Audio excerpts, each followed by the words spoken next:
नमस्कार, आप देख रहे हैं वीके न्यूज और मैं दुष्टुर उपाध्याय। पिछले 2 महीने से एलएसी पर भारत और चीन के बीच तनातनी बनी हुई है। इसी बीच गलवान घाटी में चीनी सेना ने अपने कैंप को 1.5 किलोमीटर पीछे कर लिया है।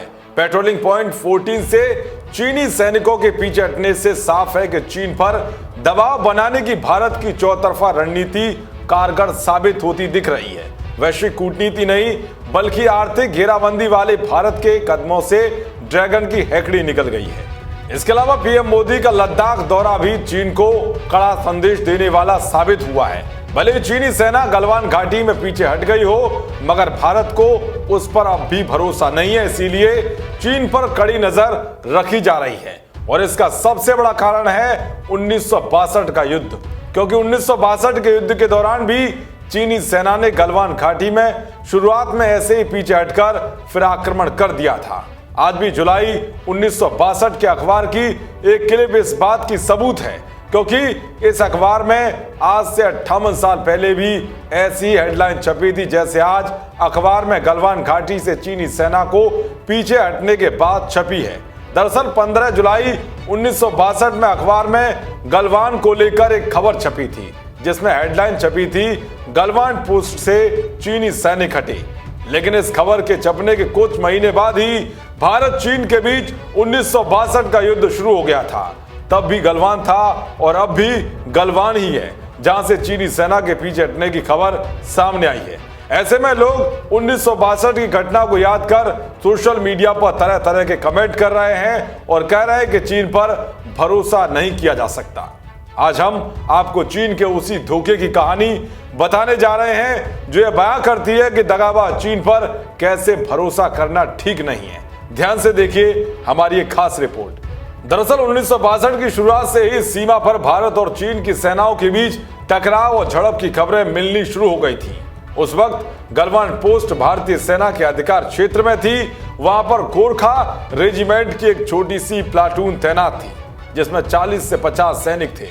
जून के महीने में चीन की पीएलए सेना ने इस चौकी को घेरना शुरू कर दिया। भारत ने दबाव डाला तो चीन ने गलवान चौकी से पीछे हटना शुरू कर दिया। 15 जुलाई को अखबार में खबर छपी कि चीनी सैनिक गलवान चौकी से पीछे हट गए हैं। लेकिन कुछ समय बाद ही चीनी सेना ने गलवान चौकी की घेराबंदी फिर से शुरू कर दी।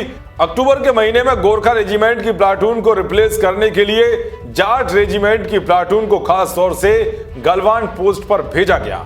इस प्लाटून में कुल 60 सैनिक थे और इसका नेतृत्व कर रहे थे मेजर श्रीकांत हसाबनिस। 21 अक्टूबर 1962 को चीन की पीएलए सेना के करीब 2000 सैनिकों ने भारतीय चौकी पर हमला बोल दिया। इस हमले में जाट रेजिमेंट के 30 सैनिक वीर गति को प्राप्त हुए और 18 सैनिक घायल हो गए और चीन ने छल करके मेजर श्रीकांत सहित कुल 12 भारतीय सैनिकों को बंदी बना लिया। 1962 में चीन से युद्ध के दौरान भारत ने वायुसेना को मोर्चे पर तैनात नहीं किया था, लेकिन चीन की धोखेबाजी से सबक लेते हुए इस बार भारत ने एलएसी पर सुपर हरकुलिस विमान को भी तैनात किया है। और चीन के पीछे हटने के बाद भी भारतीय सेना अलर्ट पर है। भारत की ओर से कोई मौका नहीं छोड़ा जा रहा है कि फिर से चीन कोई धोखा दे पाए। सेना ने पूरे इलाके में कड़ी निगरानी करने की योजना बनाई है। सरकार के सूत्रों ने साफ किया है कि अभी चीनी सेना की सभी मूवमेंट पर 72 घंटे तक नजर रखी जाएगी। उसके बाद ही डिसएंगेजमेंट प्रक्रिया को सफल माना जाएगा। यही वजह है कि भारत ने सख्ती बरकरार रखते हुए सोमवार रात को भारत चीन सीमा के पास लड़ाकू हेलीकॉप्टर अपाचे ने अपना ऑपरेशन किया। यह देर रात अपाचे, चिनूक समेत वायुसेना के कई विमान उड़ान भरते हुए चीन पर पैनी नजर रखते हुए नजर आई। ऐसा करके भारत ने साफ संदेश दिया है कि अब 1962 वाला भारत नहीं है, बल्कि अब नया हिंदुस्तान है जो अखंड भारत का सपना रखता है और दुश्मनों के मंसूबों पर पानी कैसे फेरा जाता है ये उसे अच्छे से आता है। देश और दुनिया की तमाम खबरों को पाने के लिए देखते रहिए वीके न्यूज। नमस्कार।